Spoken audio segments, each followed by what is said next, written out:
I've been using Chat GPT recently to recommend works of fiction based on my personality and reading preferences. Stoner was on the list of the top 10 books it recommended for me, so that's how it got on my radar. I knew next to nothing about what this book was about going in. I was practically flying blind, which was actually kind of nice. And so without further ado, here are my thoughts along the way in reading John Williams' Stoner. Through about 70 pages, it felt very blasé, but it picked up after that.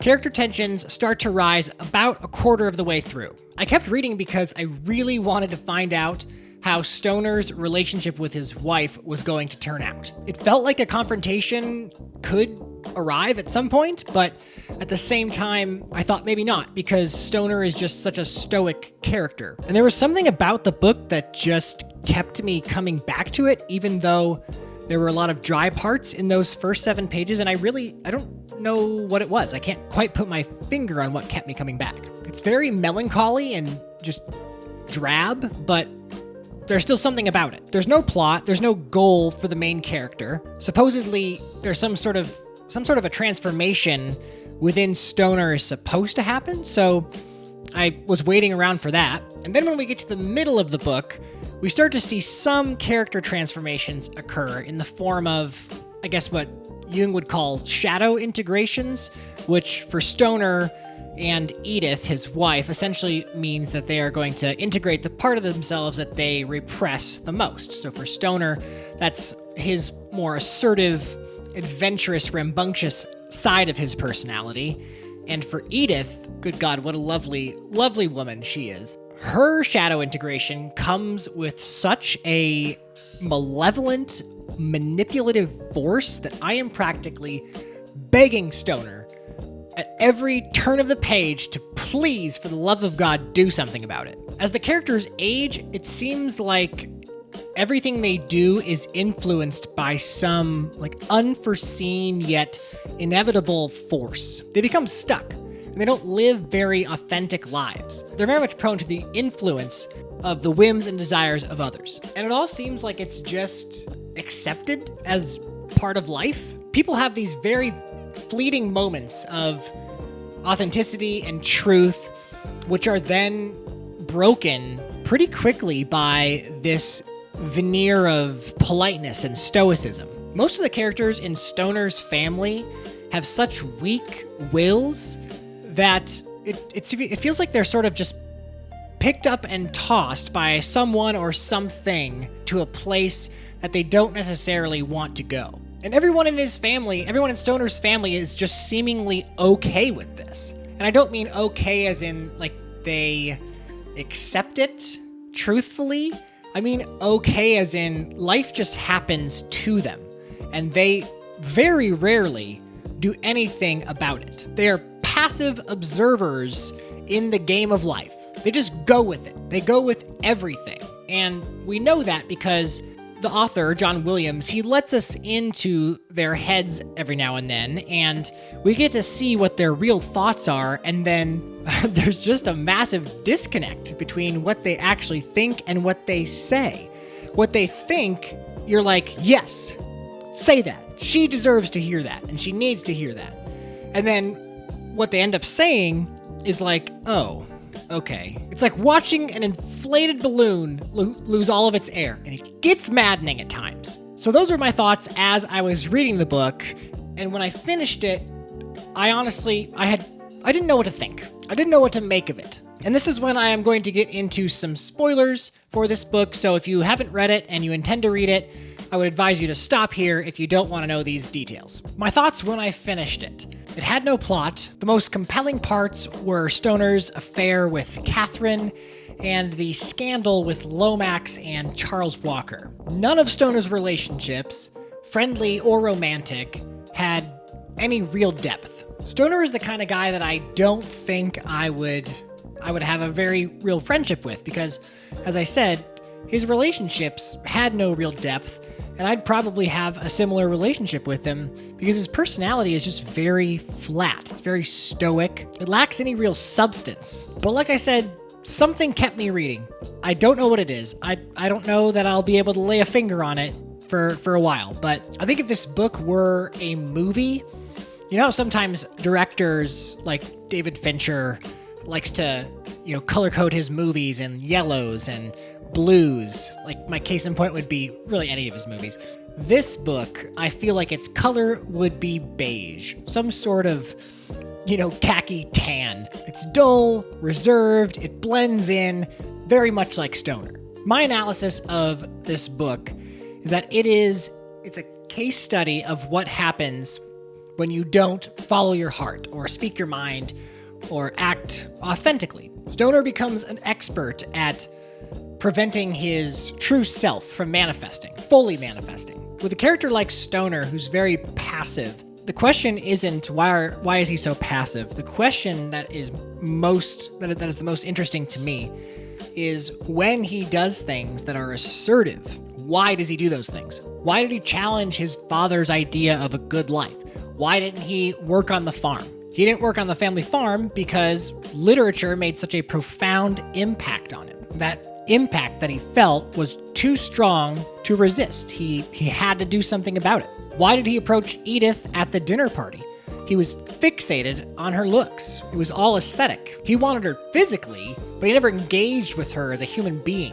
And life really took a turn for him after he married Edith. It was clearly not a good marriage from the start. He should have never gone through with it. Neither of them. I mean, Edith isn't blameless in this situation. Both of them could have instigated a divorce. That wouldn't have been surprising if she did it. In fact, she was the most assertive one in the relationship. But like I said, she was just brutal. Like, she enjoyed, in a way, torturing Stoner. And she did it in numerous ways and even used their daughter to do so. He followed his heart when he became a teacher, but even he admits in the book that he was kind of half-assing things. He went through the motions. He never went all in.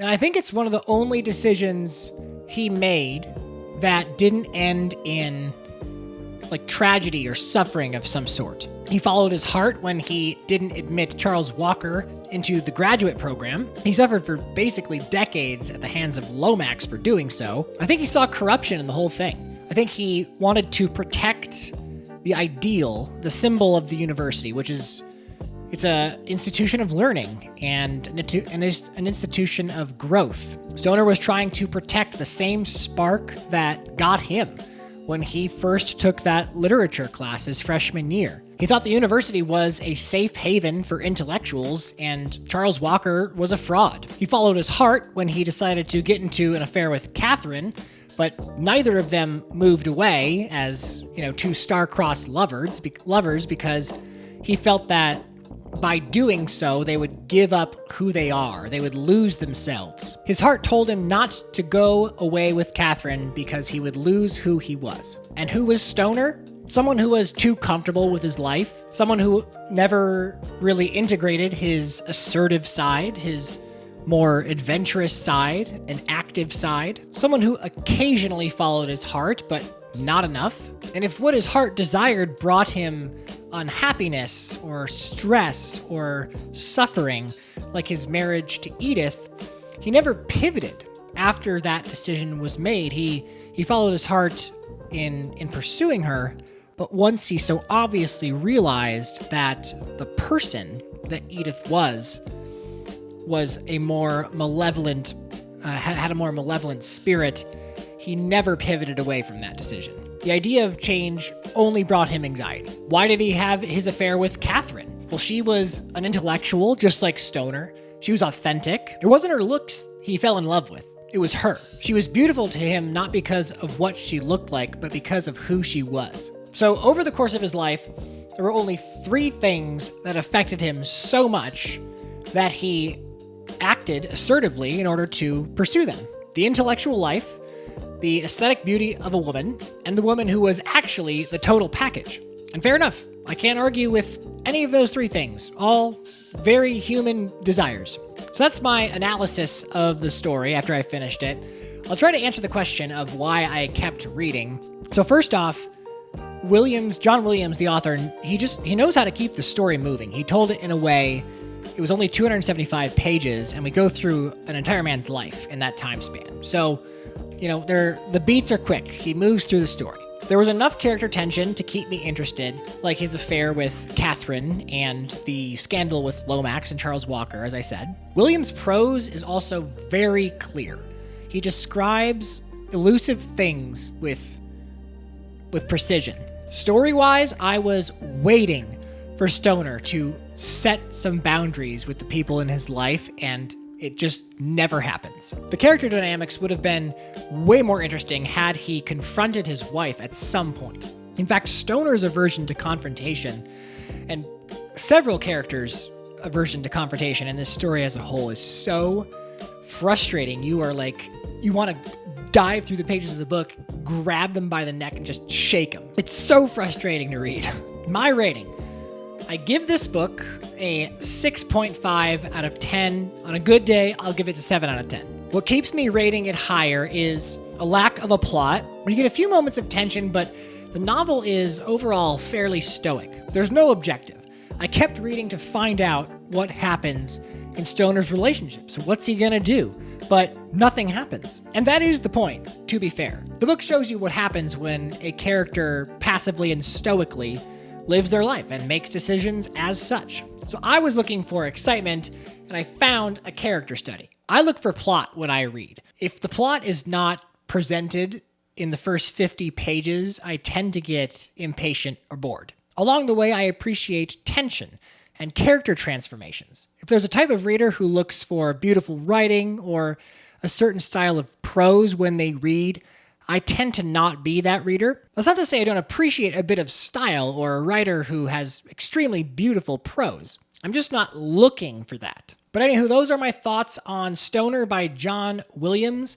Agree or disagree? Let me know down in the comments what you think. Hope you got some value out of this video, and I hope you have a great rest of your day.